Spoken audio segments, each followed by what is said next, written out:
In the shadows of Bogotá, just meters from a police station, one of Europe's most wanted men was caught. Giuseppe Palermo, the elusive mafia strategist behind millions in coke deals, lived undetected for over a year. But now, after an explosive international manhunt, the walls are closing in on the secret empire of the Ndrangheta.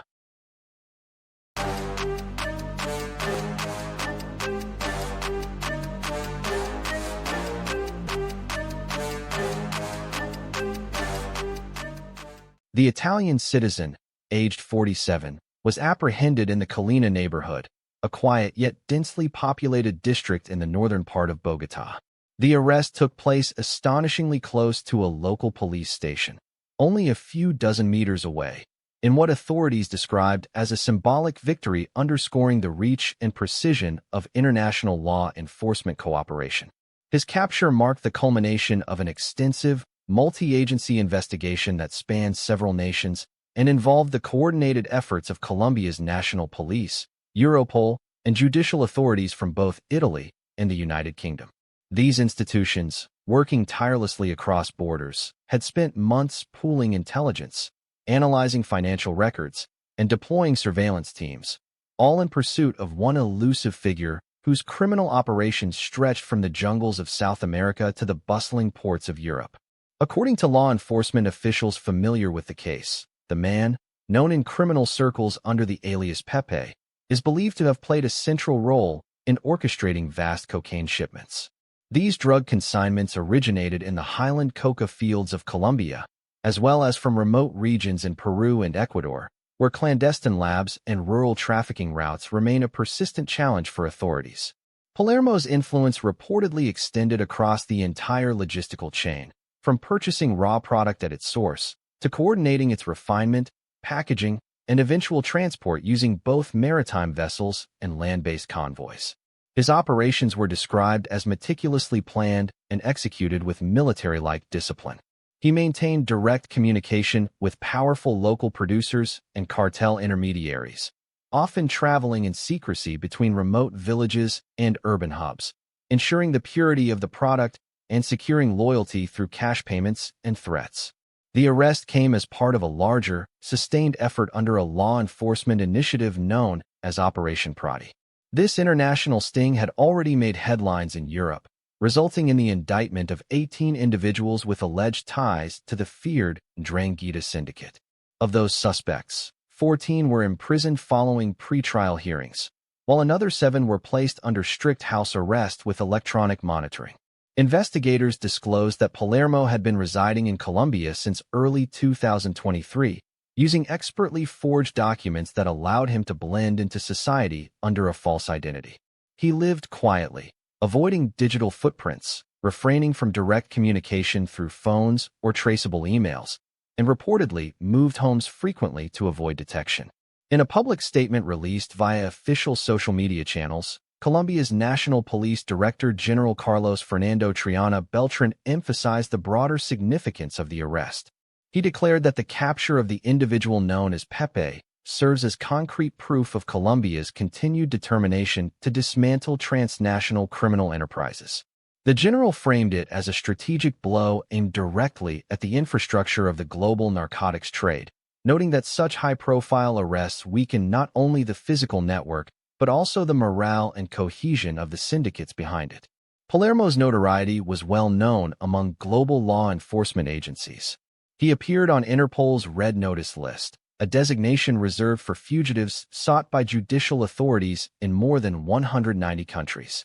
He had long been considered a linchpin within the covert ranks of the Plati clan, an elusive and tightly controlled faction of the Ndrangheta, widely regarded as one of the most formidable and secretive criminal organizations originating in Italy's Calabria region.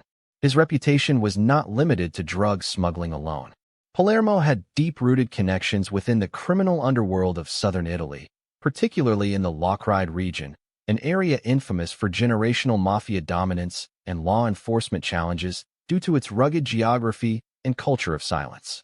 Further intelligence assessments expanded the scope of Palermo's influence. Beyond coordinating the movement of cocaine, He was reportedly linked to illicit cannabis cultivation operations high in the remote and forested Aspermont Mountains. These operations, hidden among treacherous terrain, provided a lucrative parallel income stream for the clan, with local laborers hired under duress or poverty-driven desperation. Palermo was also known to have forged financial alliances with Colombia's most powerful criminal network, the Clan del Golfo. This partnership allowed the Ndrangheta to secure safe passage and protection within Colombian territory, leveraging local muscle to enforce deals, eliminate rivals, and protect cargo as it moved through ports, border crossings, and remote airstrips. According to General Triana, Palermo's physical presence in Colombia was no coincidence. It enabled him to maintain face-to-face contact with regional suppliers, monitor the consistency and quality of drug production at its source, and adapt rapidly to any disruptions in the supply chain. By residing in country, he could organize and oversee the packaging of cocaine into shipping containers, legal cargo, or even innovative smuggling methods involving liquid substances or chemical masking.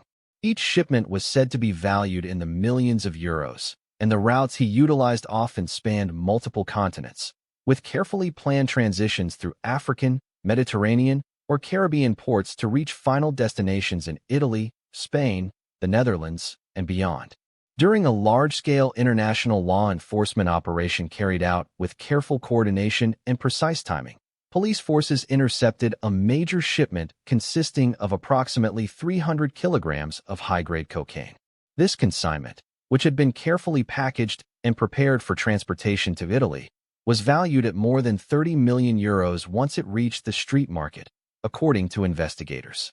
The scale and sophistication of the operation suggested not only a deep-rooted criminal infrastructure, but also the growing boldness of the syndicate behind it. The drug seizure was not an isolated incident. At Rome's Ciampino airport, customs officials also uncovered an additional package, a single kilogram of uncut, pure cocaine. It was cleverly concealed on the body of a courier who, according to preliminary intelligence, had no clear links to the core members of Palermo's inner criminal circle. For investigators, this lone mule represented something larger than a minor player.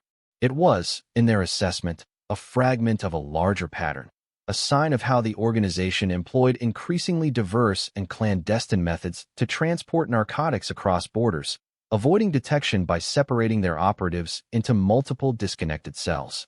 The arrest of Giuseppe Palermo added another critical chapter to an unfolding campaign led by both European and South American authorities to bring down the upper echelons of international mafia networks. These efforts were not only focused on capturing individuals, but also on destabilizing the very foundations of criminal empires that had expanded over decades.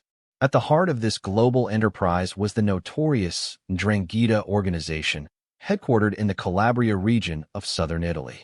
Once overshadowed by the Sicilian Cosa Nostra, the Calabrian syndicate had, over time, eclipsed its rivals through quiet expansion, brutal discipline, and strategic partnerships.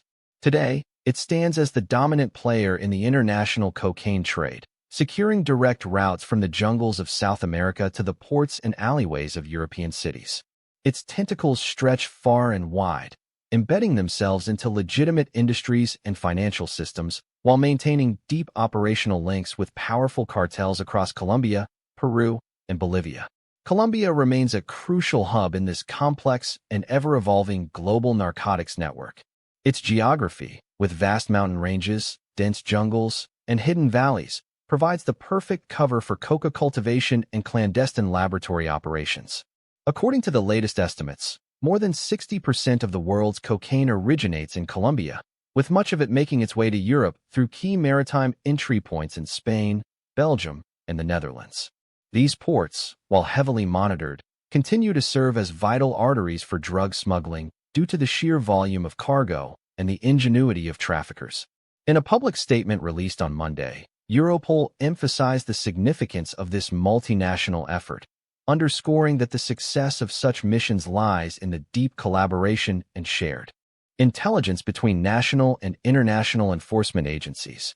The operation, they asserted, was a clear demonstration of what is possible when countries come together with a unified goal to dismantle and disrupt global criminal enterprises that operate without regard for borders or laws.